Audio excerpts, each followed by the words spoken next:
Okay, hello everybody. According to my watch, it's 7 p.m. sharp in Finland, so let's begin and start a recording. Welcome to XYZ Masterclass on navigating international careers in physical film production. Today's masterclass focuses on producing, line producing, and production management roles. This masterclass is organized and presented by Film Tampere together with XYZ Films. We have now more than ever productions and especially international productions in Finland. And for that, we have increasing demand and need for skills and background for international producing. So today's subject and topic is very important. I think that forever important, but especially now it feels more relevant than ever. And speaking of international talents, I have the honor to introduce our panelists of today. Line producer, Allison Rose Carter, line producer, Timo Vierima, also known as Tinke, and our moderator, Aram Tertzakian, a film producer and a co-founder of XYZ Films. This masterclass is funded by European Union EU Next Generation. So many thanks for Next Generation EU for funding this masterclass and making this possible. Before we start, just note that this masterclass will be recorded and sent to your emails afterwards in about 2 days. But if for some reason you don't get the recording, remember to check your junk mail because sometimes they happen to go there, or just contact me, fanny.heinonen@businesstampere.com. I've kindly asked you to keep your microphones muted and cameras off during the panel, because after the panel, we will have a Q&A section of 15 to 20 minutes where you can ask questions and share thoughts about the panel. And I really encourage you to ask questions and really take advantage of this great expertise that we have present today. I'm Fanny Heinonen from Film Tampere, and I really wish you a great masterclass. Enjoy, and Aram, please, you can take it from here.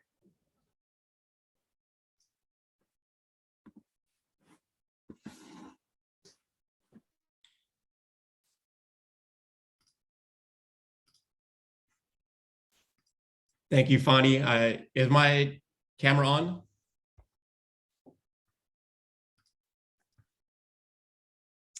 Thank you, Fanny, yes. And hello, everybody. It's first of all, my name is Aram Tertzakian. I'm a co-founder of XYZ Films, as Fanny mentioned, and I'll speak a little bit more about myself and the company in just a moment. But first off, I want to thank Film Tampere and everybody else involved for this ongoing masterclass series with XYZ. It's been a total pleasure to host a few of these and to be able to watch and participate in a few of the others. And I hope it's as useful for our audience and also our panelists today as it has been for me.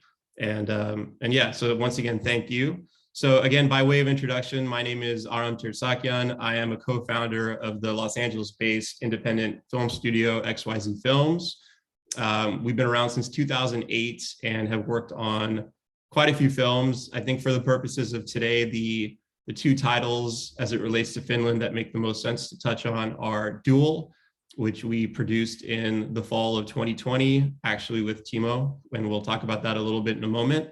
That film stars Karen Gillan and Aaron Paul, was shot entirely in Tampere, and was actually, to my knowledge, the first American film to shoot entirely in Finland. So that's been quite an honor to be a part of.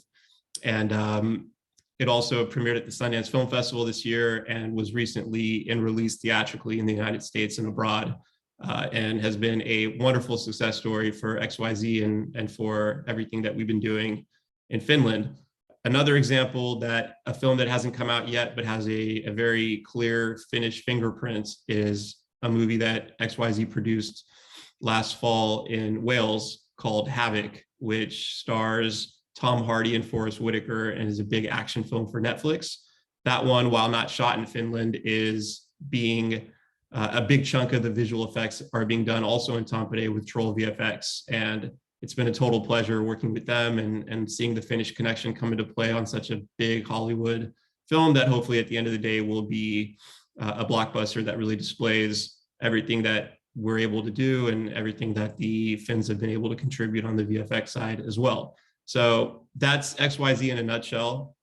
I wanted to go ahead and introduce our panelists. I'll briefly read off their bios, which I think most of you are aware of, but then also let them introduce themselves. So we have, first of all, thank you both, Allison and Timo. You guys are very busy and have a lot going on, and really appreciate you taking the time to join us today and share your knowledge and expertise. So starting with Allison, who is based in New York. Allison has produced over 20 feature films, which is quite impressive. She most recently was a producer, co-producer on Everything Everywhere All at Once, which is a release that has gotten quite big box office results and also critical acclaim.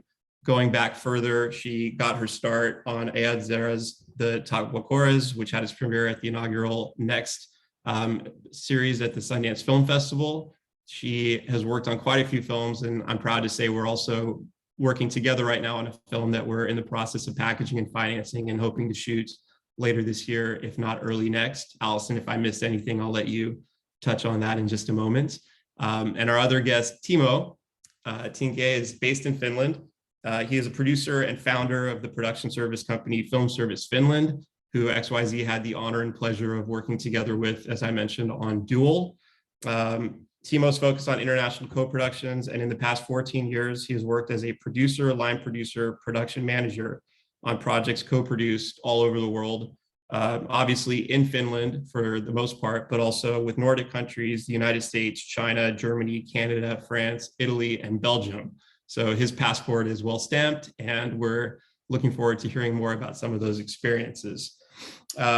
So guys, before we get into the meat of the conversation, there's two questions I wanted to touch on that could be really useful for our audience. First and foremost, I just wanted to hear a little bit more, take a minute to talk about your journeys. You know, what got you guys interested and excited about working in film production, and specifically drew you to the physical, you know, on-set nuts and bolts processes that come with making movies. What drew you in, what inspired you, and what was your path to get to the point that you're at today? Allison, let's start with you.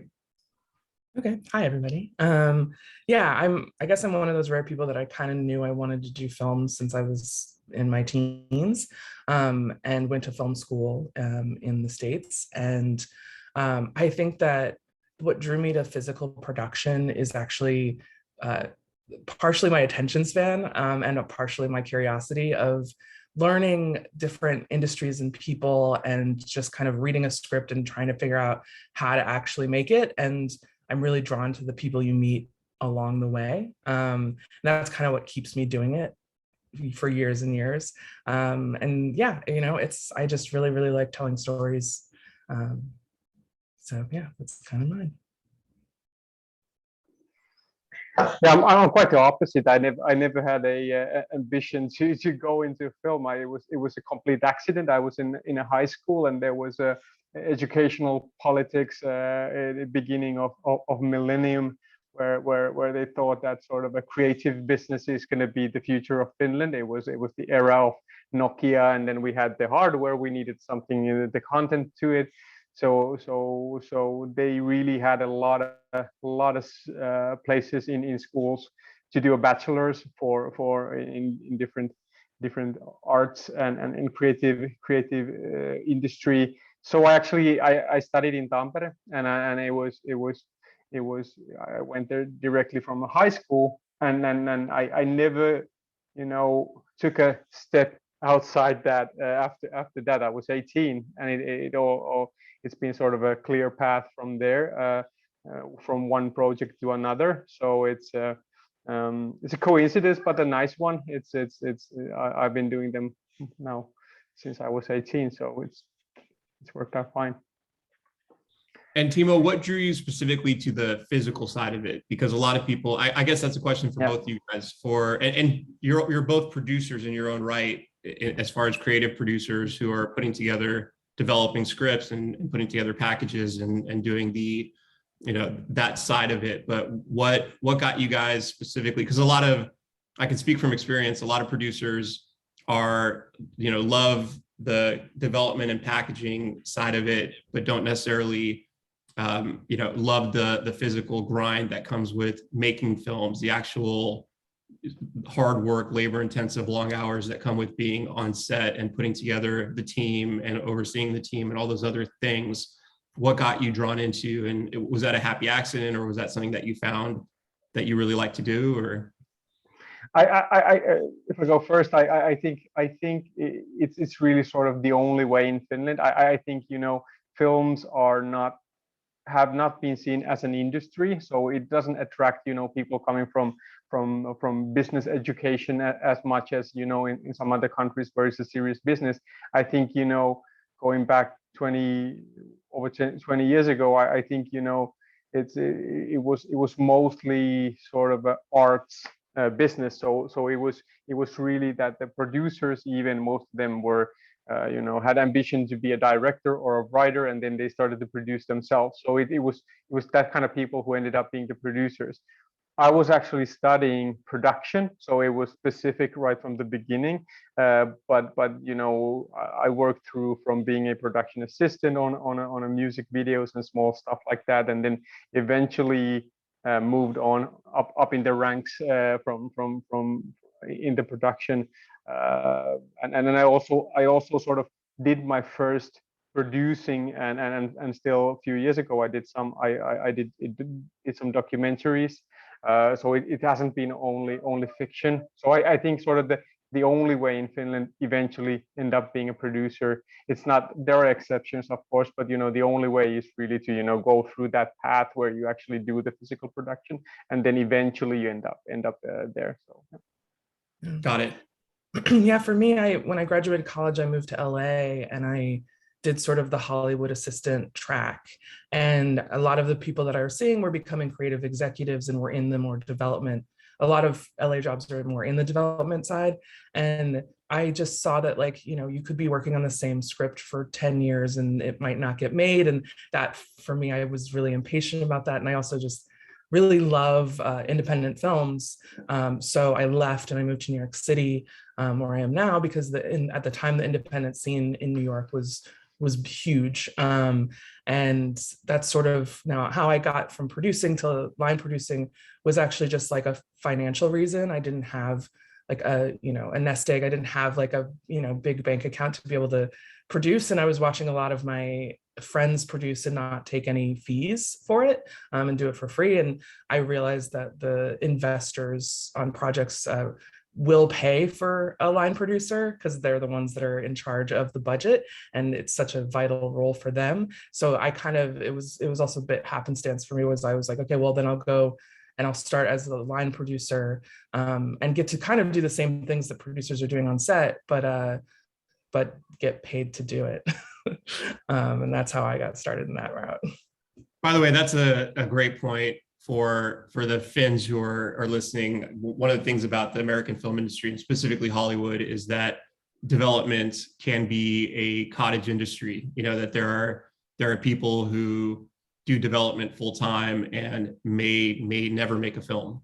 And that can be, if that's your job, then that could be stressful because you're ultimately being measured on being able to get a film made. But also if it's your job and you're not under any pressure, then that can end up being years of developing projects and having a career without necessarily having the need or the expectation to actually go out there and make movies, which I'm sure is very different from Finland and other places where there's an expectation that if you're in the film business, you're making films. I think Hollywood is just a unique beast in that capacity. And I can say, yeah, Timo, I'll hand it to you in a second. I could just, oh, go ahead.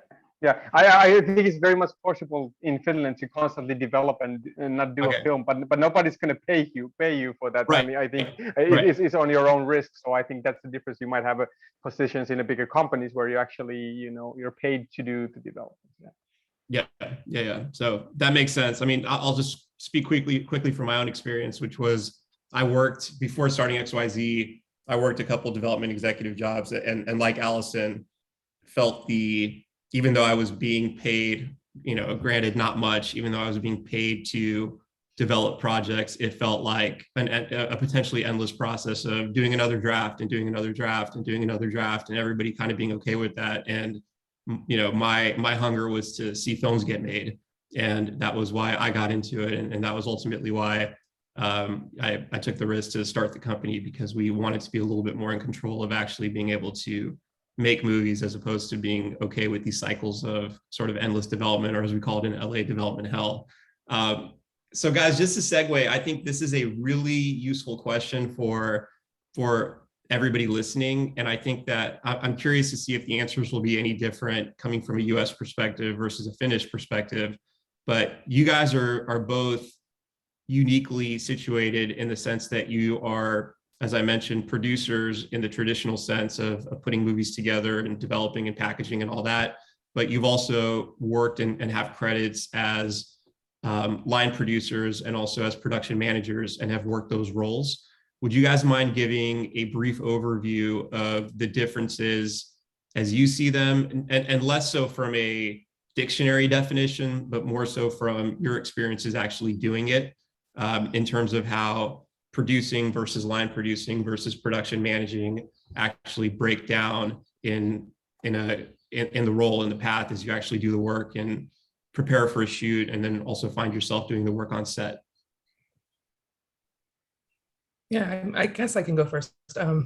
For me, the UPM versus line producing is kind of interchangeable, specifically that line producing is a non-union job, and UPMing is at a DGA level, so it's with the Directors Guild. So it's more just when I have like a line producer credit, it typically means that I was working with a director who's not in the guild, whether they're an international director or just haven't joined yet. And then I usually take a co-producer or executive producer / UPM credit on the projects that are DGA. And the reason why it's like a dual credit is because I tend to do more than what just a UPM in like television would do, which is just kind of managing the equipment and managing the people. I'm also very much part of managing the budget and managing the investor, and also just being a much stronger creative advocate for the director's vision when I step into that UPM or line producer role. And then if you're a producer, you're in it from development till the end, whereas I personally will come in at the greenlight process as a UPM or line producer and stay through and set up post-production, but then I will be done with the project once post-production begins. Cool. And Timo, before you answer with your point of view, Allison, do you have, having done all those things, do you have a preference? Is it project by project, or is there a role that you especially enjoy and would like to do more often? Where I'm at right now is I like to like EP UPM at the studio scale, because studios do a lot of the work with you. UPMing and line producing in an indie scale is a lot more work for almost always very less money. I prefer creative producing, but I try and do one sort of production services production job a year at the bigger scale. So that helps support the smaller films that I get to work on. Yeah, makes sense. Timo, tell us about, in your experience, the difference between the producing, the line producing, production management, just on a Finland scale, and then we'll talk about on some of the international productions if that's look different. Yeah. I'm tempted to tell that when I was doing a first feature film as a production manager 12 years ago, there wasn't line producer at all. And I think this was in Finland quite normal, and still might be today, that it's sort of a producer UPM combination that goes through with the project, just because they might be smaller scale, and eventually everything is downsized. So it's actually could be possible to work it like that, because the producer might also be sort of quite hands-on. So actually the line producer stuff is sort of split between the production manager and the producer. So I do think that it's been really sort of defining what the line producer is for me throughout my working career, ever since moving into a bigger productions, and eventually there has been some serious sort of Europe putting co-productions with 4 or 5 different countries in the mix, and a lot of administration coming in, and so it's how I sort of define it, especially now in Finland. I think yeah, like Allison said, you know, the producer eventually is the one who is from the development to the very end, and often, more than often in Finland, that person is actually the owner or entrepreneur in the production company. So it's sort of also the business, the whole business of it. Whereas the line producer comes in and hopefully I think that's sort of a culture here that I think is now defined, that the line producer actually sort of takes the administration of it, takes the financing and the contracts and all, which is still connected to the practical production, but also sort of is the key in the fitting the resources, the financing to the vision, and what is the ambition of it. Whereas the unit production manager here especially is very hands-on, you know, the glue between the departments, and communicating, and even micromanaging a lot of the departments when they are unable to figure things out themselves. So it's really a dive into every detail of the production. So I don't think it's much different, but I think especially here we don't have even a sort of a dictionary definition of this in sort of a Finnish working culture. It varies so much from a small scale production now that we move on to a bigger ones, and with the international co-productions, where so it is, yeah, it's. Yeah, and I'm going to ask in a minute about the smaller budgets versus bigger budgets, and your experiences on those, working in those roles, and the pros and cons that come with those. Since Timo, we touched on the fact that we worked together on Duel, I would love for you to spend a minute just talking about, as a line producer on Duel, which you did a fantastic job on, just to spread some knowledge about what your experience was like on that. That was obviously, you know, an international production with a lot of moving pieces. You know, there was tax incentives involved. There was US guilds involved. There was US talent involved coming to Finland. There were local crews. Can you just talk about, you know, for someone who has ever line produced or never line produced, or has never line produced a project of that kind of complication, can you talk through a little bit about what your process looked like on that film? Yeah, I mean, I think, you know, not being really able to sort of define always what the line producer producing or that position will eventually include in each project. I think it all starts really kind of understanding what are the specifics of that project, because eventually when we're doing something in Finland with domestic financing, what it used to be sort of a simple domestic financing, a lot of it coming from the Finnish Film Foundation, which doesn't require anything, you know. I mean, you only do a final report and you make sure you finish the film, so it's nothing like that. But yeah, but the thing that comes out when you are either doing as a sort of production service for someone else, or it's an international co-production, they're always sort of the administration of it, which is, we're more than often now talk about the completion bonds or guilds and all of that stuff, which, to be honest, I don't think too many producers even have experience here, even more so production managers or line producers. I think we only have a handful of those. So I think it's really, you know, understanding what there is on this level of the process, and for Duel it was really simple, because Lee Kim, who was sort of the hands-on buddy for me throughout that production. We never met, and still haven't for today, but we kind of went through it together, and I mean, he was really able to define it right from the beginning, what is there to expect. You know, at this stage there's going to be this, and we're going to be doing it this, and things like this.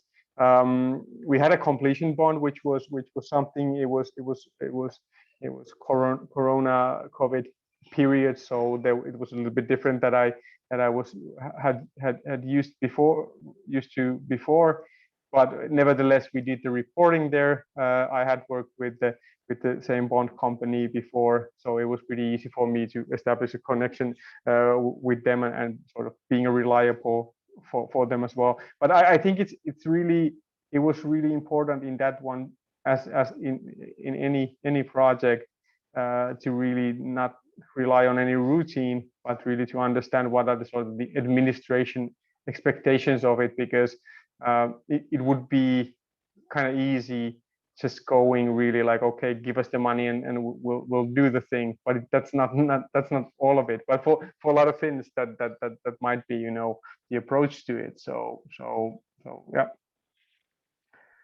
Yeah, that's great. And just for context for the audience, Lee Kim is an LA-based producer who actually XYZ has a first look deal with, and is an incredible nuts and bolts finance-driven producer. So basically, you know, when I was in Finland on the film, I was doing the day work, and the joke was that Lee was doing the night work, because while we were sleeping, he was doing all the work in the background to make sure that everything was still moving along. And I know that Timo and Lee, funny that you guys have never met, but the amount of time on Zooms and phone calls and emails that you guys spent together, you were doing all the work to keep things moving. So thank you. That's a super helpful bit of feedback. But I also think, you know, I was actually on a few days I was in a set, which is quite surprising. I mean, I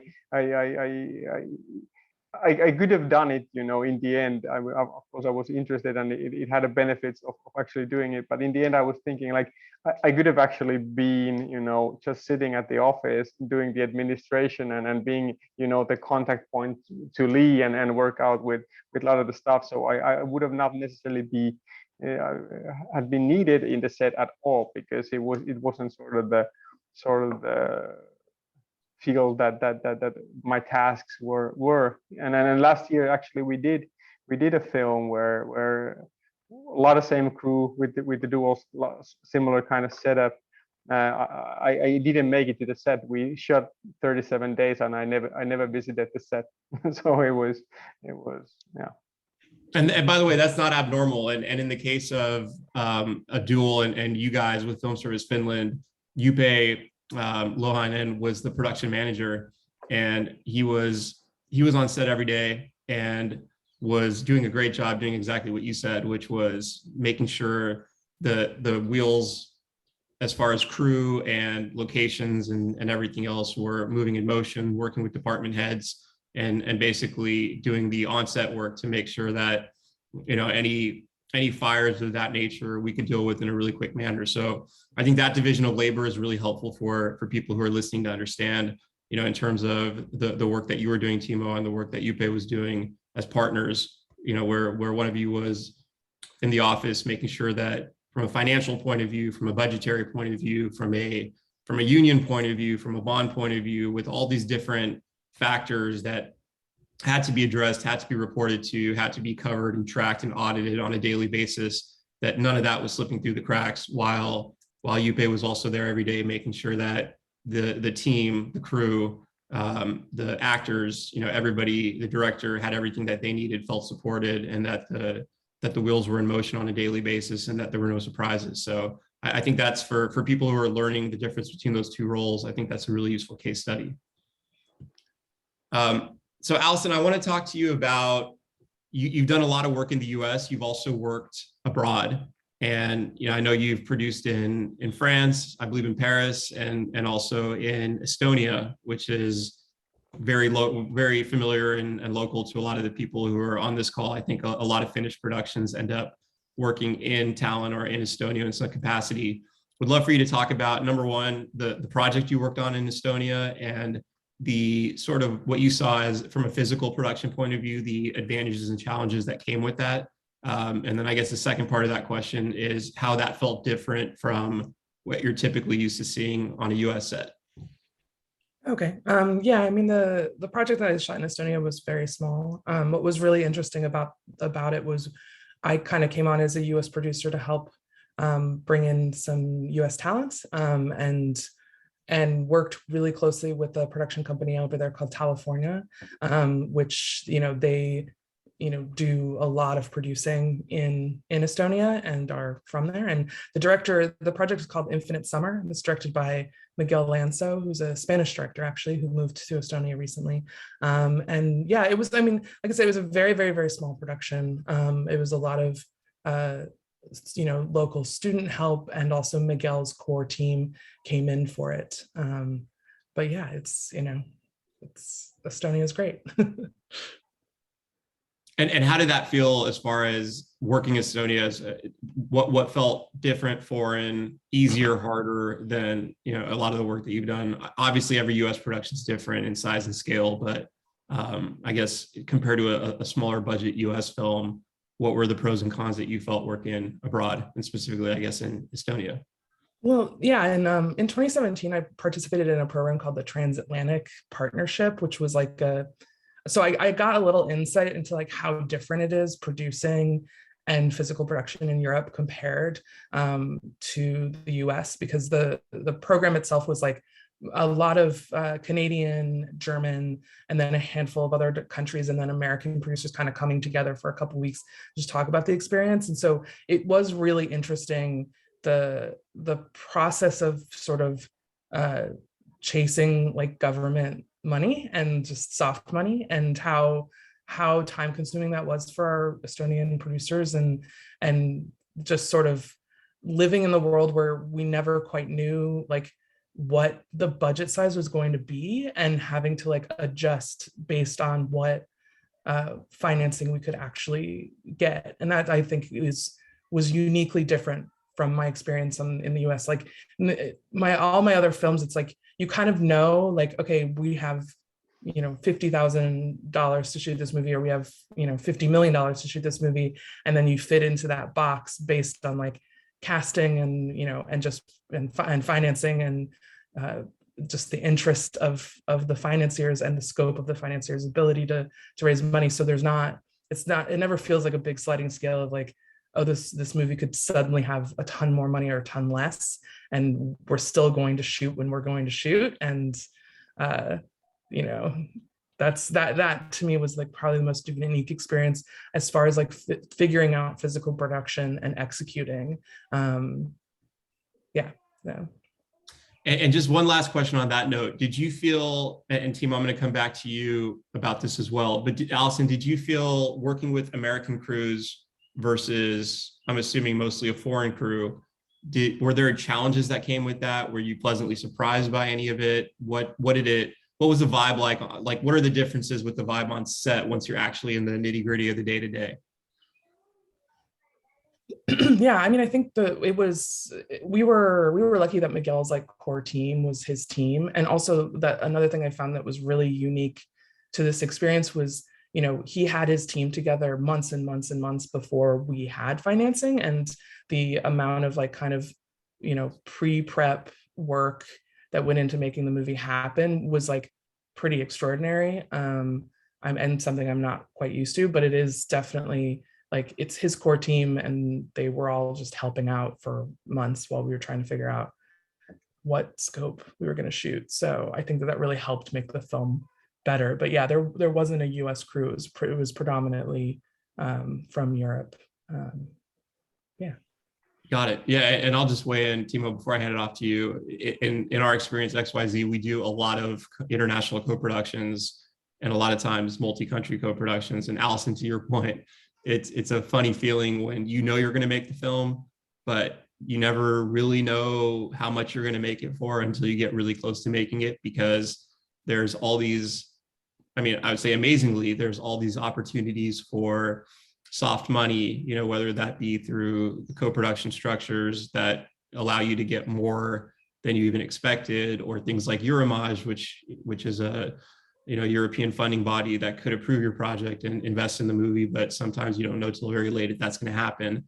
And I'd say from my own experience, not that I'm here to answer questions, but from my own experience, that's the biggest pro and con, just from a financing point of view of putting these projects together, where in the US, you pretty much know very early what you're working with, and you don't have as many opportunities. There's obviously incentive states and cities where there's opportunities to get some quote unquote free money, and you can bake that into the budget pretty early, because for the most part, I'd say outside of California, they're very predictable whether or not you're going to be able to access them. But it's more finite, and I'm speaking more here towards smaller budget indie films, where if you're going to make a movie for, just use a round number, $1 million, you can pretty much count ahead of time that this is exactly what you're going to get back, and this is exactly what you're going to go make it for, and you can plan way ahead. And in our experience with the European films, I'm saying European because that's for the most part what we've done on the co-production side. We put together these complicated co-production structures, which I'm going to ask Timo in a second about what that actually looks like on set when you bring in different crews and different sorts of countries. But what's great about those is all of a sudden you could have I'll call it a windfall, where a movie that you thought you were going to make for 1 million, you might actually be able to make for 2, which is amazing. And for us, is often led to being able to make much better films, but also leads to quite a bit of hand wringing, as you're right up against the gun trying to figure out if that money is actually going to come through, when, how you're going to be able to cash flow it, because it's not always quite as predictable. So that to me are the biggest differences. Timo, I wanted to ask you from a Finnish point of view. So you've worked on a lot of fully insulated local films, Finnish films with Finnish crew, Finnish language, Finnish cast. And you've also worked on international films in Finland as well. From a physical production point of view, number one, do you have a preference? And number two, what are the biggest differences, opportunities, and challenges you see between those two structures? Not to correct, but the point to make it. So like I've done a lot of domestic ones. I actually haven't. I've done. Okay. I only done the one, and then I ended up doing the international. So I don't know. I don't know if there's a preference. I think it's sort of the thing that you end up doing when you have an expertise on something. You end up doing. You get the call, for certain kind of projects. So I've done mostly a different kind of there has been the main producer. It has been a Finnish project which has a minority co-producers in different countries, or the other way around, or going into just pure service projects. I do think personally the service projects I like a lot, because it's the same thing that Allison said, that it's a different thing when you might end up developing thing for years and years and years, and you have a pressure about it when you're producing. But as a sort of a service producer, or me taking a line producer position, on the administration of it when it comes is quite nice, because it's so late in and fast out, because you come in late, and it's already you start putting it together, and then when it's finished, it's finished. And I think it's pretty nice to be able to combine those things. I do think the international productions, there's a reason why I mostly do them, and I think the best ones, I think, are where the hierarchy is pretty clear. If you start having productions with 3 or 4 or co-producers that have similar sort of a piece of the cake, it becomes a bit fuzzy how the decisions are made, and like we never agree completely about things, so it can get a bit fuzzy. So I like the hierarchy, whatever it is, when there's somebody clearly leading the whole production. I think that's the best case ever. That's great. And Timo, to slightly alter the question. Yeah, sure. So you've worked a lot in Finland and you've also worked on projects abroad. What have you seen?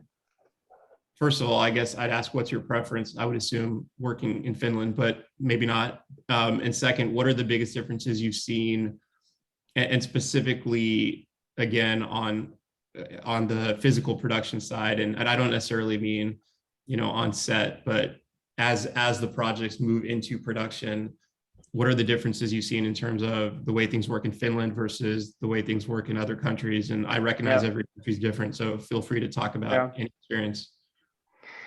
One thing I think I would I'd like to point out is, I think there's sometimes an expectation, especially coming to Finland from somewhere else, that we can sort of compensate by hiring a lot more people to sort of get shorter prep time or something, which is not a possibility. I don't think it's a possibility anywhere today, because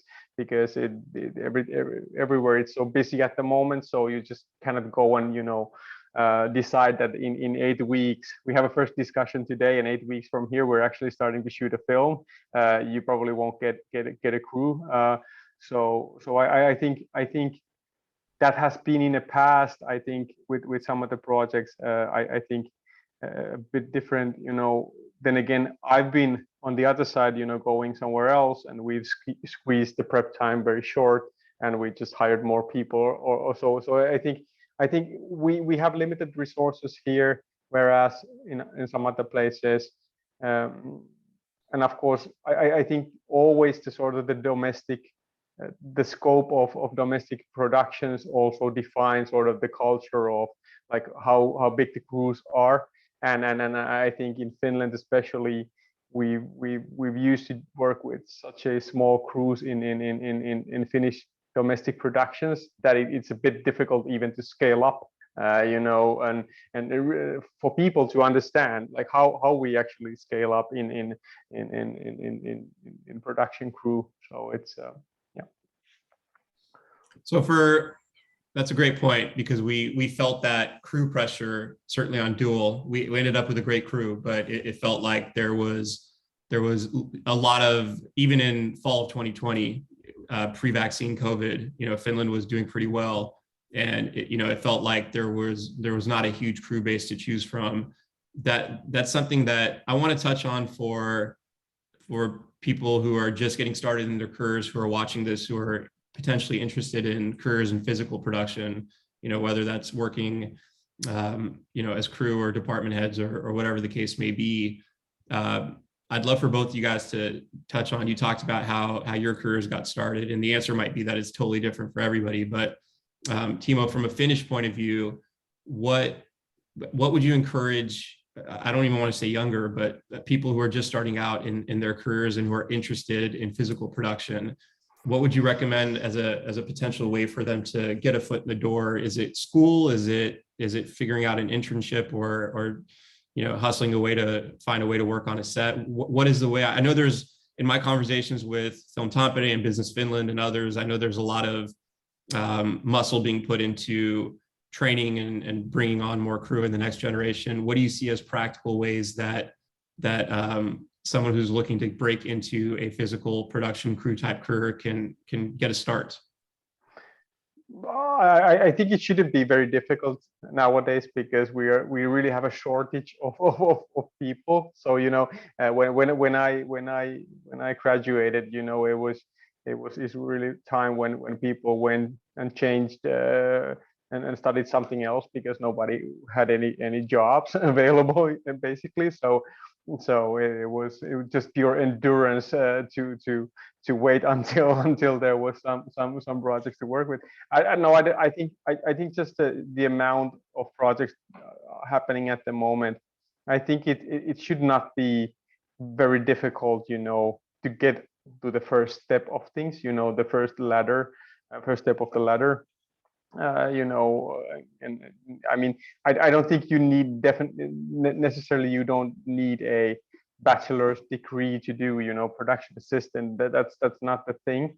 I think you can do it either way. You can go and study and do school projects at the same time. I think you need practical experience in either case. I mean, if you study your way into the business, but I also think that people coming from the schools, and this I think is my personal opinion, is I think they should still, move up in the ranks. I don't really sort of believe in, doing your degree and starting to produce and only do that for financial reasons.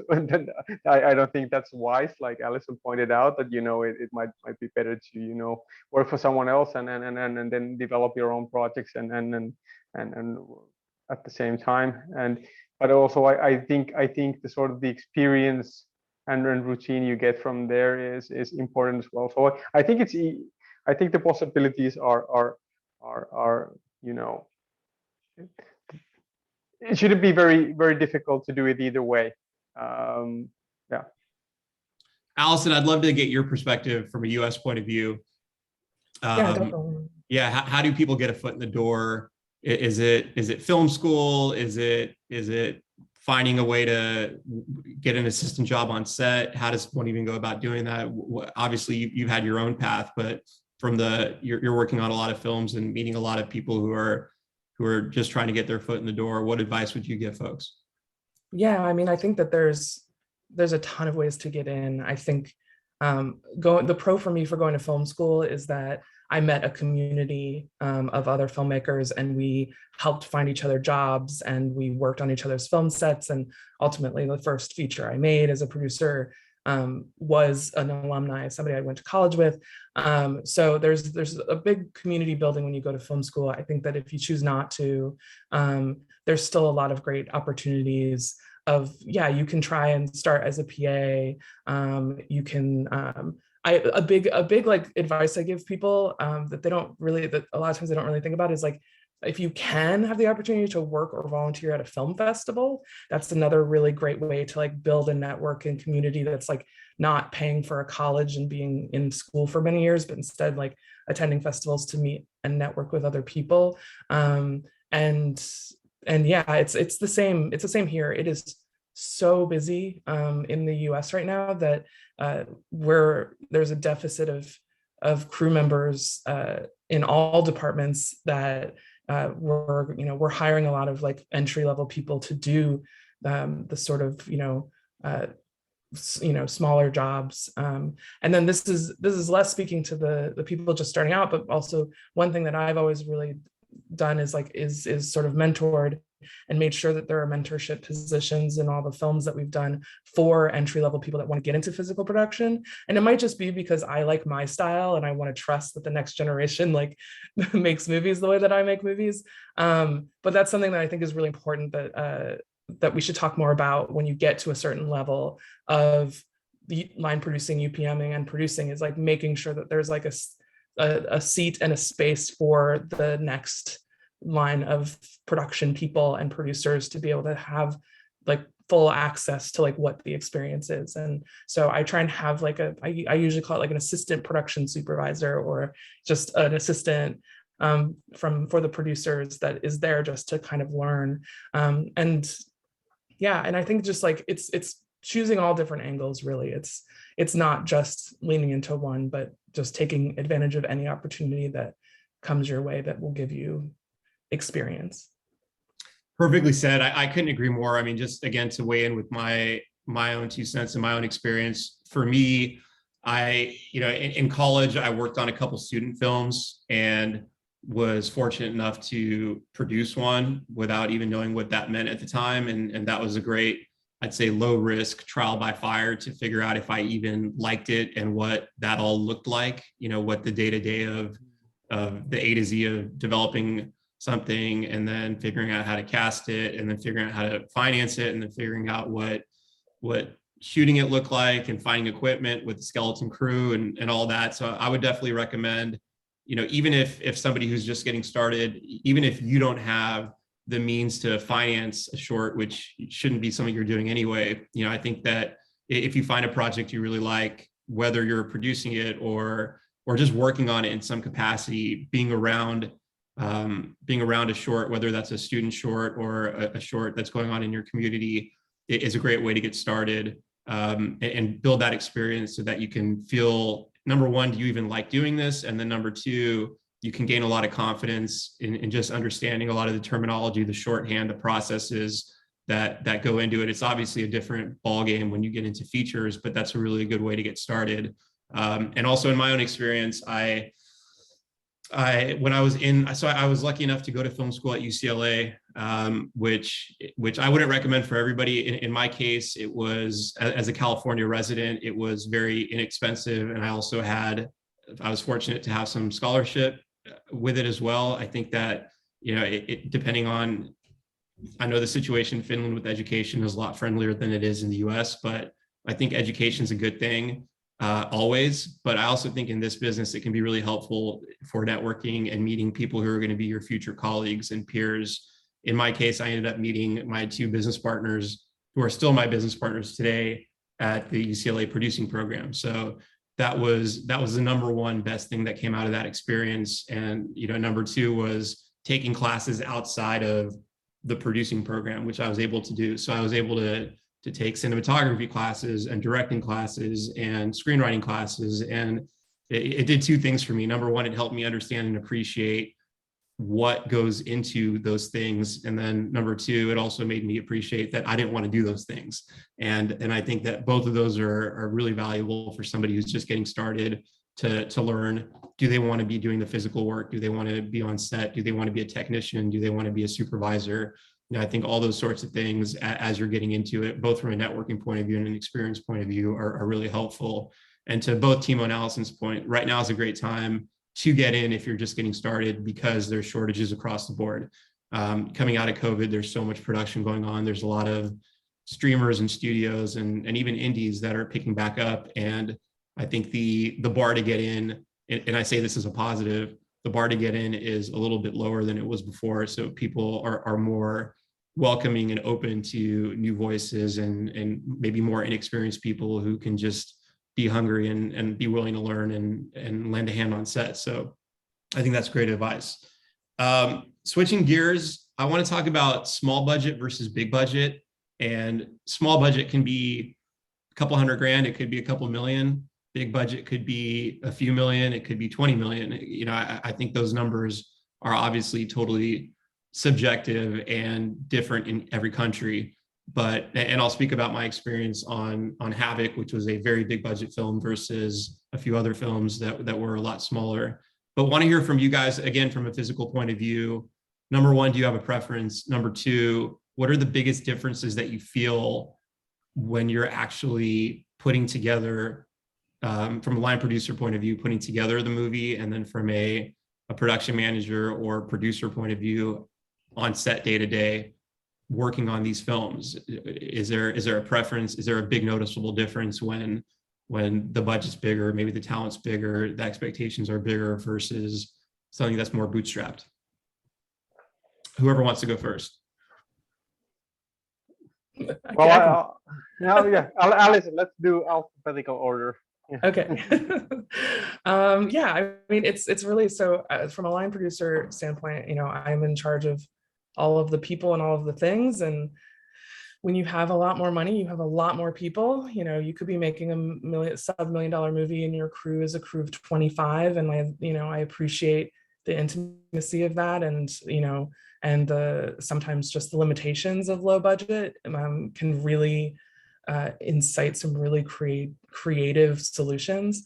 And when you have a bigger budget movie that's, let's say like, 5 to 15, you're dealing with like 135 people. And that's a lot of people to manage and track. And, but you get to do really like just out there things, and you get to kind of learn, you get to learn kind of a little bit more about like things like, I had a movie where we had to shoot on a hot air balloon, and it's like, I now know everything about hot air balloons. And like when you're making something that's 100,000, you may not get to experience that. And you also get to work with people on bigger budget movies that have just a lifetime of experience. And and having that kind of those shared stories is really nice. I mean, as far as preference is concerned, like my heart is out there for like the sub 2 million, just because I did it for so long. And I, but the access and the access to more money usually means that you're not overly stressing everybody out. Everybody kind of has enough work to do, and you have enough resources to dream big.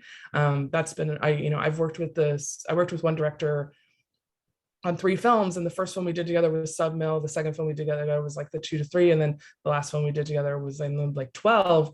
And it was so great to watch her dream bigger and bigger and bigger, and then having crew be able to actually execute her dreams was like kind of incredible. And now I think she can do a Marvel movie because she's that big of a dreamer. But yeah, it's so they have pros and cons. I love a good indie film though, but yeah, they have pros and cons. Timo, what do you think?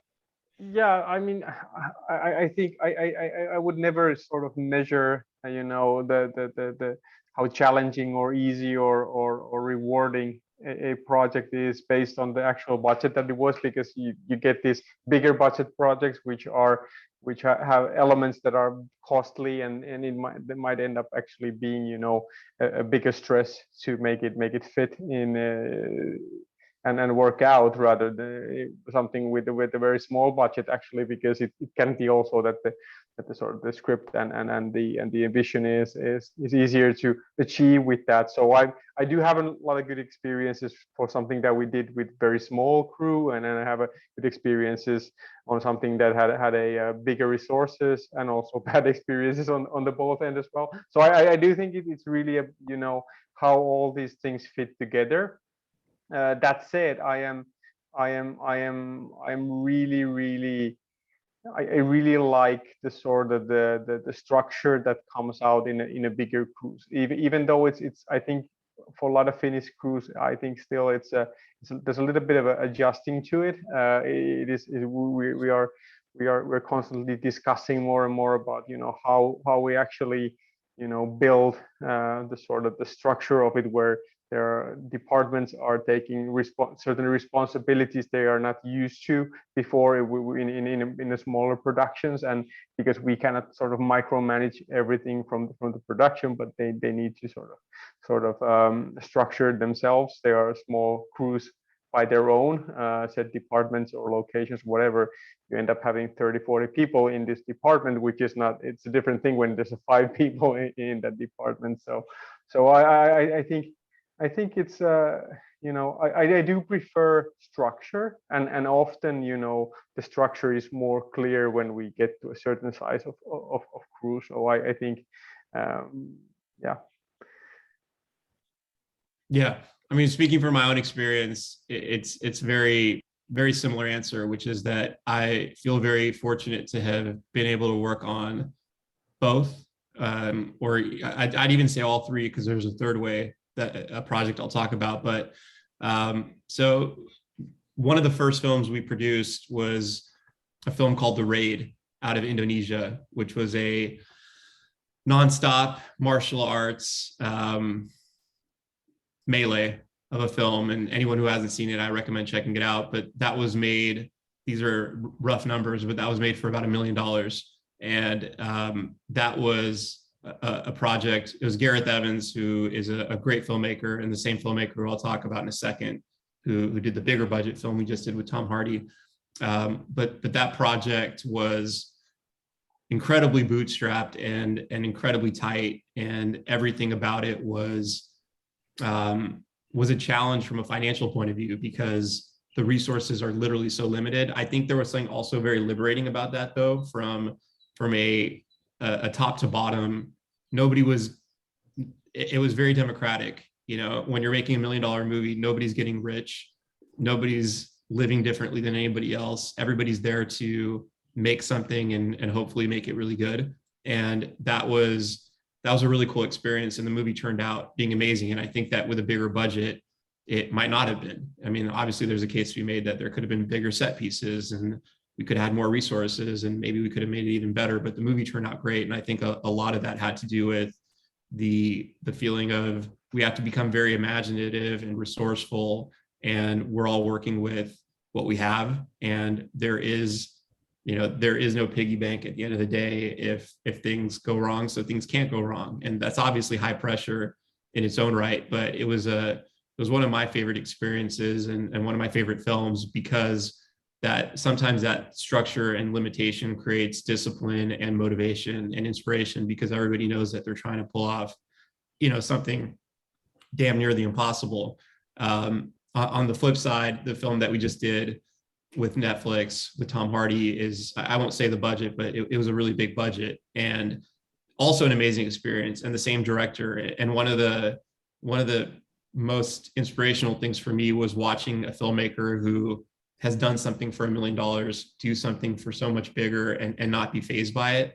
But to Allison's point, the level of complication, to quote the great Notorious B.I.G., more money, more problems, where all of a sudden the crew size balloons and the complications and the teams and the amount of people who are checking in on you. And the studio was great, but obviously when a studio is spending a lot of money on a project, then they're going to be looking after it just as closely, if not more closely than you are.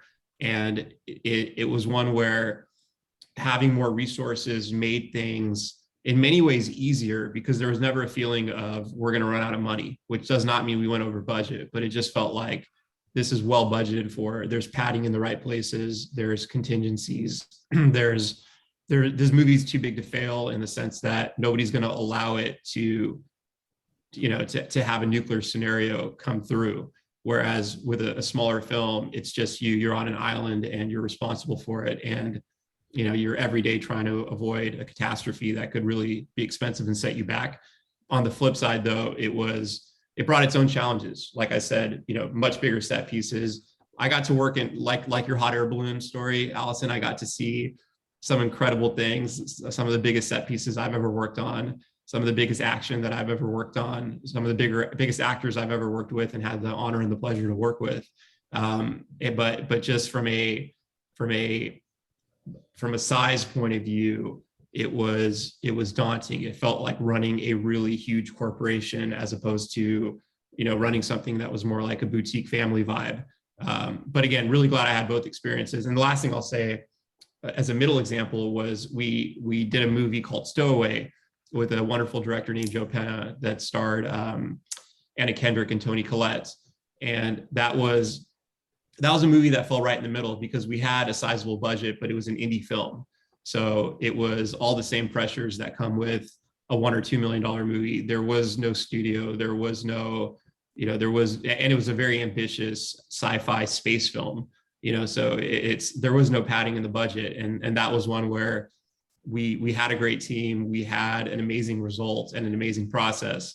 But that was, in my experience, that was sort of, in some ways, it was my happiest experience, because we pulled it off despite all that. But it felt like that was the toughest space to be in, because we had enough money to make something great, but we didn't have that backstop, so to speak, of, a studio or a streamer or whoever who would come in and say, okay, well, we think this is great. Let's put a little more resource into this or a little more into that, and let's really blow it out. We just had what we had on a very ambitious scale. So I think these are all interesting to talk about. At the end of the day, all experiences were really fun. And I'd recommend for anybody from a crew point of view to try to work across different projects and different size projects to get a sense of, both the complications and then also some of the creative inspiration that comes with, and we all know that often means on the lower budget films, less fees and longer hours and all that. But I often find that those end up being the most gratifying.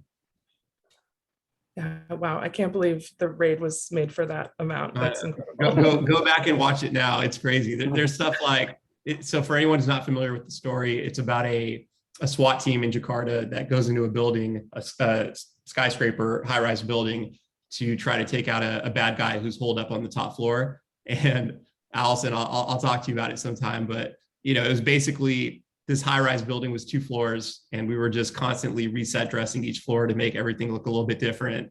the stunts were ridiculous and obviously safe and everything else, but the stuff that the actors were doing, and the actors were the stuntmen, you know, so just in terms of pressure, it was like if somebody gets hurt, and I don't mean seriously hurt, I mean like pulls a muscle or an ankle or whatever, that could be something that causes major problems. And the fact we had a few close calls with the fact that everybody fought through, and honestly, some of the actors were dealing with aches and pains, but on a movie like that, everybody's just hungry to make it great, and we got through it. And obviously, again, I'll stress that it was all safe, but yeah, for anyone who hasn't seen the movie, check it out. Obviously, $1 million goes a lot further in Jakarta than it does in the US or Europe. I will say that caveat, but even then, I'd say in retrospect, grossly under budgeted, but I think that is what allowed it to be so great. So guys, when you're working as producers, when you're recruiting a line producer or production manager, what are the qualities that you guys are looking for? Allison, you mentioned that you're, especially when dealing with trainees, looking to have somebody follow in your footsteps and do things the way you do. Can you touch a little bit on what those things are and what kind of qualities you look for?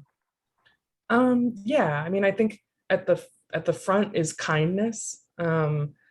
I like working with people who are very kind and thoughtful, and also I like working with line producers and UPMs that deeply understand all the departments and have a basic understanding of like what their needs are, because then they can understand when the requests come in, if they're necessary or not. So I like somebody that's potentially had a lot more experience on like on-set than from, I know some people prefer somebody more from the accounting side. I feel confident enough in my ability when I'm a creative producer that I can bridge the gap if need be. So it really just is like, you know, kind, extra communicative, like is able to like talk to everybody from the director to the standby painter, you know. That's my first and foremost is someone that they like and that crews can really like and respect. Yeah. It's a great answer. And Timo, before I hand it over to you, I think that kindness is a huge leadership quality, and something that a lot of people overlook. You know, I often feel like people think to be a leader, you have to be firm, and you do have to be firm, or you have to be this way or that way. But I think that being kind ultimately draws a lot of respect, and the ability to communicate with people clearly and do it in a way that is collaborative, as opposed to, you know, behaving top down or behaving in a way that everyone's not equals, is that can be a real big problem and a toxic quality on set. So that's something that, Allison, I'm really glad you brought up, because kindness and leadership, I think, go hand in hand. Timo, what do you look for when you're? I mean, I mean, good stuff already mentioned. I do think you know, the kindness can be, you know, understood in many different ways. I think we. I mean, yeah, of course, nobody should be. I don't think the sort of the militant approach works nowadays anymore. Like I think it was sort of something that I when I came into the industry, a lot of the people who had been working longer, first ADs and so I think they had a sort of a militant approach on things, you know. So we're dictating that this is happening like this, and so I think. For me, I also sort of understand the kindness in a combination of what Allison said, that really understands what the departments are doing. So you actually make them feel that you actually care, you know, how they are making things and getting them to work. You know, if you just only talk through numbers and say, you know, it can't be that much, must be like this, without really understanding anything, what the result of that decision is unfair and will frustrate people a lot. I think for me, you know, hiring people, I might have the same tendency to sort of look the characteristics that I think I have myself when I do line producing or production, the same kind of approach to it, at least. But also, you know, I think it's really it's really project depending, you know. Sometimes you need more hands-on people, sometimes you appreciate sort of the administration and financing of it. But I certainly also appreciate, you know, having that hands-on experience and understanding the whole of it. And while the experience is important, I think at least in Finland, the sort of development over past 10, even 5 years, you know, adding more international projects in the whole production landscape that we have is also something where, you know, it's good that you have the experience and routine and all of that to rely on. But then I always want to be seeing the people to be able to adapt and to understand what that project specifically needs, and not only, you know, coming with the routine and doing the same thing that they always do, you know. So I think the sort of constant learning is and able to adapt is very important as well. Well said. Kindness, adaptability, fresh perspective, and you know, problem solving as opposed to problem creating. I think those are all huge leadership qualities that are required in those kinds of roles. I'm going to ask each of you guys one more question, and then I will open it up to Q&A from the audience. Allison, I want to ask you, not from a producer point of view, but from a line producer, production manager point of view, when you're given a script, how much of a creative view do you feel you have the liberty to take versus looking at it and saying, okay, this is a script and I'm going to work with, however I feel about it, I'm going to work with the parameters of it. I'm not assuming you hate the script, because then you probably wouldn't do it. But let's say you look at it and you think, okay, well, as a producer, I know there are certain things creatively that can make it better. Do you vocalize those, or do you put those aside and just focus on, from a financial and logistical point of view, how can I make what's here as good as possible? Yeah, I think you kind of have to approach it in a creative way, because more often than not, when I receive a script, it doesn't match the budget number that you have. That's almost always. And so it's then kind of a big task is basically making sure that the script and the numbers match as close as possible as your department heads start, and also knowing sort of where the difficulties are going to be when your department heads start, as far as like knowing that, making sure all the department heads know the scope of the project and are making the same film, means you have to really know the vision of the film before you start talking to them, which means a lot of time with the director and the producers to talk, and and at a certain point, like I do, I'm usually like one of the last ones in, so it's always a bit of a tricky thing if there's like a purely creative note that I have,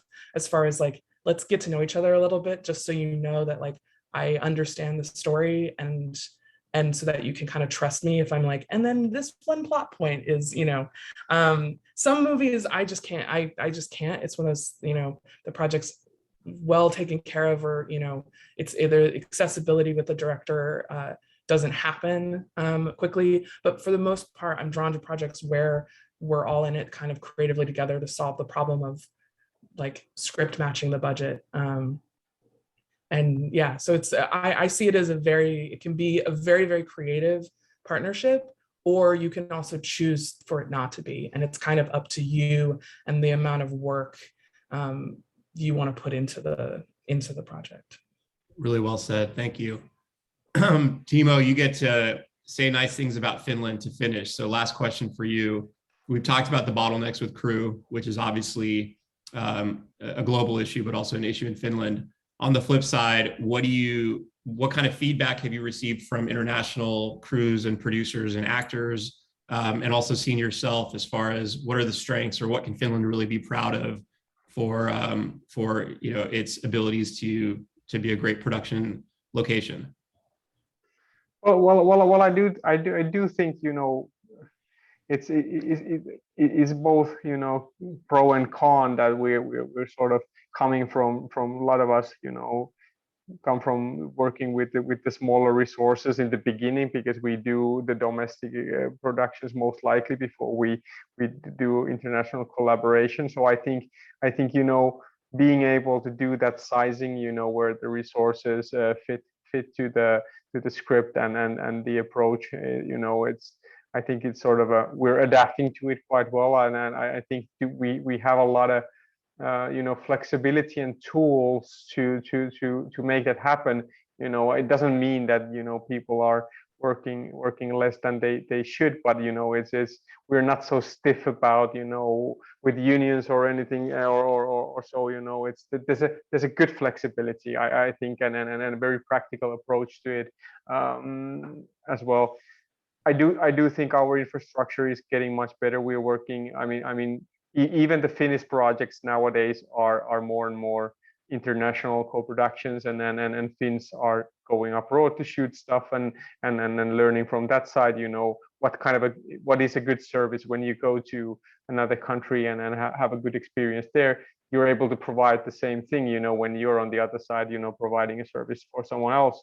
So I do think we have been developing a lot and then really fast, and we have a very healthy sort of a crew base on that has already been working with international projects, and as a small country, we are very collaborative, in my opinion. I do think when I've been co-producing or working in other countries, I always have difficulties going to shoot a country that is much bigger, that has a stronger working culture. It's easier for me to go to Belgium to shoot something than to go to Germany to shoot something, because the Germans have or in France, because they have their own strict system, whereas the Belgians, as a small country, they've been very adaptive. That's why Croatia, Belgium, Ireland, these are the hubs where people go to shoot, because they are sort of a smaller countries that, and I think Finland is like that as well. I think we are able to provide service and adapt. Cool. And Fani, I'll hand it over to you for the Q&A, but before I do, I'll just say quickly to butter up the Finns. The experience on Duel was the best. I've said this many times, was the best that we've ever had. And I know that Riley, the director, and Karen and Aaron and Bula all felt like it was an amazing, safe, collaborative, and hardworking team.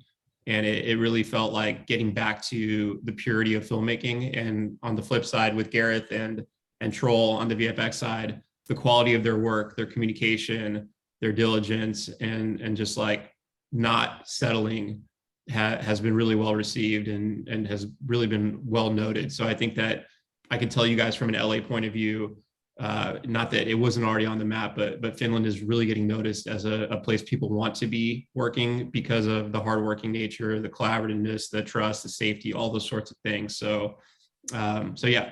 Fani, I'll hand it over to you guys. Thank you so much. I hope it was as informative for the audience as it was for me. Thank you so much, and thank you, Aram, thank you, Timo, thank you, Allison. It's been very insightful conversation, and I guarantee that we all get something new and something inspirational. But now I want to encourage our audience to ask questions and share thoughts. I do have many, but I don't want to be rude and start with my own questions in the panel that I'm hosting. That would be a bit rude. So participant, you can ask questions however you want. You can either write the question in the chat section in English or in Finnish, and I will translate it, or just raise your hand virtually like this, and I will give you a speaking turn, or then you can just pop up and shout out loud what you got on your mind.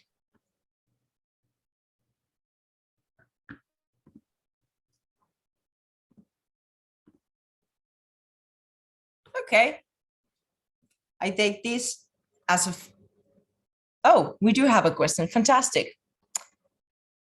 Hi, first of all, thank you for this. My question is,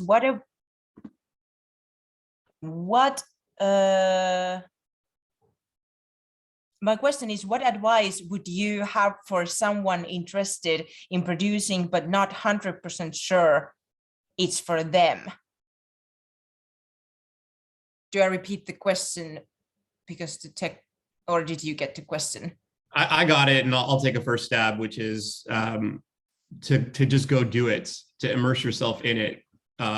Obviously, everybody's in a different place in life, and it might not be the easiest thing. If there's decisions that you have to make, like quitting a job, obviously, I'd say think hard about that before you do it. But if there's a way to, as I mentioned, if there's a way to work on a student film, depending on who Isabella is, or if there's an option and flexibility in your life to go knock on some doors and reach out to people in the industry. And I'm sure Fani can offline or Timo can offline about ways to do that, but it's just go do it, because it's one thing in your head, film production. It sounds sexy and fun, and it is, but it's also a grind, and it's something that you have to really go feel that texture, feel that vibe, meet those people, be on set for long hours, and see if it speaks to you. And if it does, then it's going to be contagious and you're going to want to do more and more of it. And if it doesn't, then at least you'll have a sense of what the experience is and not have any regret about not pursuing it. Yeah, I agree with doing the short film, because the short film is basically a feature, but shorter. It's like you have to interact with locations. You also end up having to do a lot more because it's usually a much smaller team. So you'll definitely know if you like it if you produce a short. Yeah, I think that is exactly for the physical side of things. If you're interested in producing, as in developing and not sure if it's for you or not. I mean, it's, what can I say? I think you should be just sort of maybe get yourself surrounded with people who actually have done it and discuss with them and understand what it is, because I think there could be a lot of it might be something else, that is on the paper. It is a hard grind, and I think especially in Finland, but also it must be everywhere else the same. You have to find a way to finance it. That's the thing, because there won't be development financing available, for you. So you have to. So someone sometimes said that, if you want to be a writer, if you want to be a screenwriter, you should start driving taxi, and that's I think it also has to do with producing. That if you want to produce, figure it out, how you get the pressure off from financially doing the development, and so yeah. I think they were great answers. And something that I would add, since I know the question asker, Isabella, is that definitely to start with short films and just start to talk about the idea, because we tend to have the similar questions when we start producing in Finland. We tend to have the same questions: where to start, who to contact, how to finance, and so on. And the more you ask questions and the more you tell about your project, you become vocal about it, and you start to notice if there's anything that needs to be done differently or told differently, and so on, whether it's about the script or financing. That was just my personal opinion. But yeah, we have more questions. Hello, thanks for all the insights. It's a recurrent subject. I hear that in Finland there's a growing need for employees in the film production field, for example, first AD, line producer, production manager, location manager, etc. Do you have an advice to get in touch with the employers, service companies, fixtures, etc.? Think this is something you definitely need to answer. Yeah, I think our industry being so small in Finland, that we have relied on, asking around. I mean, we tend to hire by, I already know who I'm going to call, or I'm just going to ask around. That is changing because there's a lot more people, a lot more projects. I think, of course, you can go and shoot email to the production companies and do all of that. So that is one way of course to do it. I think still the best way is, if especially I see a lot of people coming from abroad, studied abroad, maybe worked there, and then now moved to Finland, looking for jobs. I still think, even if you did, something as a production manager in some other countries, I would encourage you to take a lower rank position, production coordinator or something in a project here, because I do think eventually when you get into that pool where you have a good reputation with few people, eventually your name will start popping up and you'll never be short of work. That's for sure. So as harsh as it may sound, I think that's something. Of course, there are certain there's a one Facebook group which is actually surprisingly the most active, recruiting hub of productions actually at the moment. I don't even remember the name of it. I think it's TV-friikuille töitä or something in Finnish, but yeah, but that is really one option as well. But I think in Finland especially, those are probably the best options.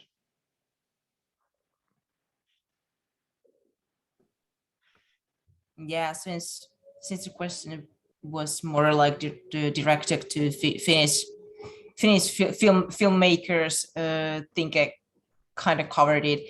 And I agree, nothing to add, especially. We have next question. This might be a bit of a strange question, but are there any specific marketing roles in production, or would one of the producers cover this?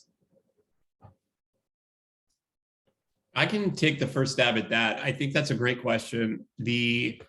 As a creative producer, not that everybody in this line of work is a creative somebody, but when I say creative producer, I mean less of a physical producer. That's often baked into the role, or should be. You should be thinking about how are you going to market this film, because you have to market the film before you market it to an audience. You have to market it to everybody else. You have to convince the cast to do it. You have to convince the financiers to do it. You have to convince crew that this is exciting. You have to convince everybody, and that includes marketing. So I can speak from a unique perspective, because as a production company, we also do distribution and sales. And so we have marketing people at the company, but that's more for a film that for the most part has already been made, as far as trailers and posters and things like that. But I'd like to hear from Allison and Timo, but I think that's not usually the marketing role is not usually a specific role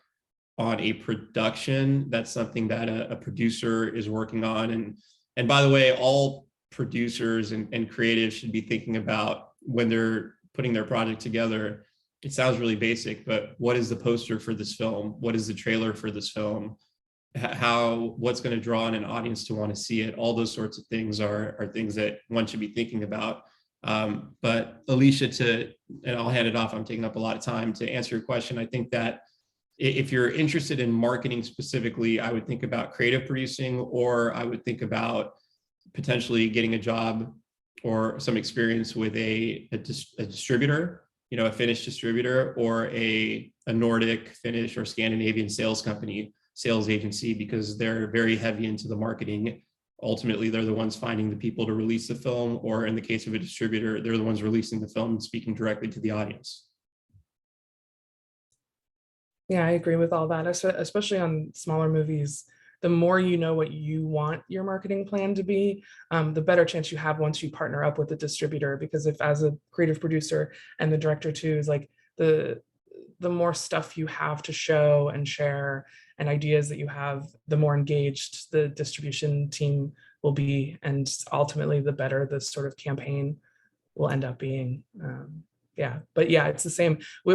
Distributors usually have their own marketing teams, and they exist, and it's a collaboration between the creative producers and them. I agree with all of this.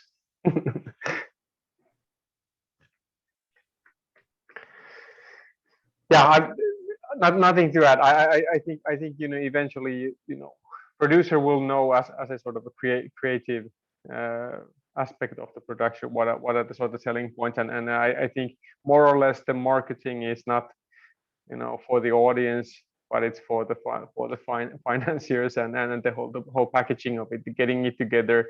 And then, you know, I at least would like to see, you know, someone else kind of pick it up once it's finished to market and find it. I mean, I shouldn't be, you know, the expert on that one anymore at that stage, personally. Yes, thank you. And Isabella wanted to thank you. Thank you both for, or well, all of us for answering her questions. And she also told that she had started with short films, which is a good thing. There are no more questions in the chat section, and since it's time to wrap the masterclass, I would like briefly to ask my last question, and then I would like to share a couple of informations but before we end.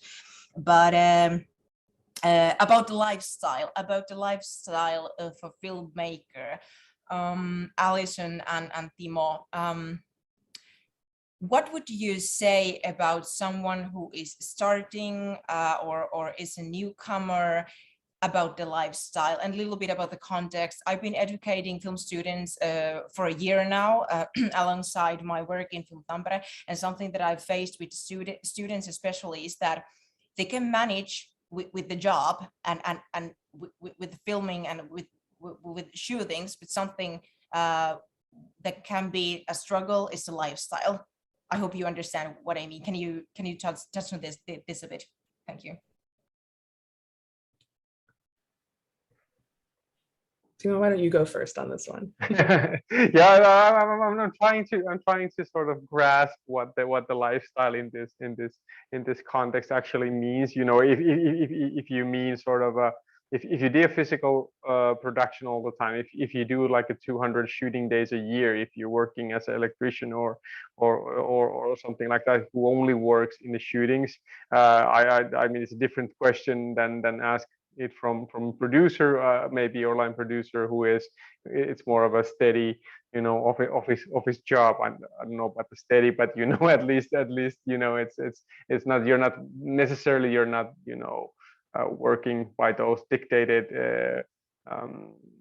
call sheets and on long days, those demand all the time. So well, I think producing is something, you're an entrepreneur. Basically, you're taking at least some kind of a risks on the development, and you're building something of your own. So I don't think it differs from being, you know, any sort of an entrepreneur, any so it's that. I think for you know, being a line producer or production manager, it is, you know, you have to have a certain flexibility. Maybe it doesn't mean you have to work around the clock, but you have to have a certain kind of a flexibility when you're responsible of, you know, things and people who are probably working around the clock. There are different teams working different times, and then you might be they have to reach you if something happens or so of course, yeah, it brings a like, I'm not sure if I see it myself as a sort of a lifestyle, you know. So it's hard to sort of answer to it, but I do understand if you're working constantly on the shootings, it is a lifestyle for sure. I mean, if you do 12-hour days for a couple of months, and then you're few months you don't do anything, and then you do again, you know, a lot of work, it is a lifestyle for sure. Yeah, I think first starting out for me, it was about just saying yes to any opportunity in order to like gain experience. And so the lifestyle was kind of brutal because I was just working. And then at a certain point, like, you kind of know what you want your lifestyle to be, and you have the experience level that I think you can help sort of define your parameters of the year of like, when you are, you know, in production doing UPMing or line producing, it's, you know, that is probably the most intense and hardest to have like a life routine is during those weeks. But yeah, I mean, I sort of in the beginning just of said yes to everything and worked really, really hard. But now I'm finding that I can choose when I can take some time off, when things are, slower. It's a lot more flexible. But yeah, as far as creative producing though, it is, your output directly affects whether those movies happen or not. So that's the thing, that's like taking time off isn't really taking time off if you have projects that are in development or casting that need attention. So yeah, last thing I'll add there is it's different in every role, but I'd say all of it, you have to be prepared for somewhat of a nomadic lifestyle, at least for a while. I think you can't always choose where you're going to shoot, so you have to like traveling and be ready to pick up and move for a few weeks or a couple months or whatever for the project. And as Timo mentioned, there might be times where you're grounded at home, and that might be the best thing or the worst thing because you might not have a project at that time. But it is very, you have to be flexible with schedule. And I think to Allison's point, as you progress in your career, you hopefully will have a little more flexibility and be able to be a little bit more selective about, okay, well, I don't necessarily want to go to Estonia for 3 months or Germany for a month or whatever, or you could get really excited about those opportunities to travel. So I think for each person it's different. It just comes down to, the kind of lifestyle that you want to create for yourself, while also understanding that certainly in the early days, you'll have to be very flexible about where the jobs take you. Thank you. I think you all covered the question just perfectly and answered it to your own way. A couple of last things. If we have international talents who are located in Tampere region, I just want to mention the International House Tampere. I will drop the link in the chat section. So if you need any kind of help with integrating into Tampere region or want to find a job, want to help your family to integrate in the audiovisual industry in Tampere, International House is the public organization dedicated for that kind of thing. Just reach out to Nuppu or Karen. They are amazing and they will help you. The second thing is that Business Finland is currently running a survey where they are gathering information from production companies and employers of what kind of open positions they do have at the moment and what kind of talents and skills production companies are needing at the moment. And based on the results, they will launch a marketing campaign in autumn, and that will absolutely help all of us nationwide, not only in Tampere. But I will drop the links in the chat section immediately. And meanwhile, I want to thank Allison, Timo, and Aram. It has been amazing, and you're just great. Thank you. Thanks so much. Thank you. Total pleasure as always. Thank you.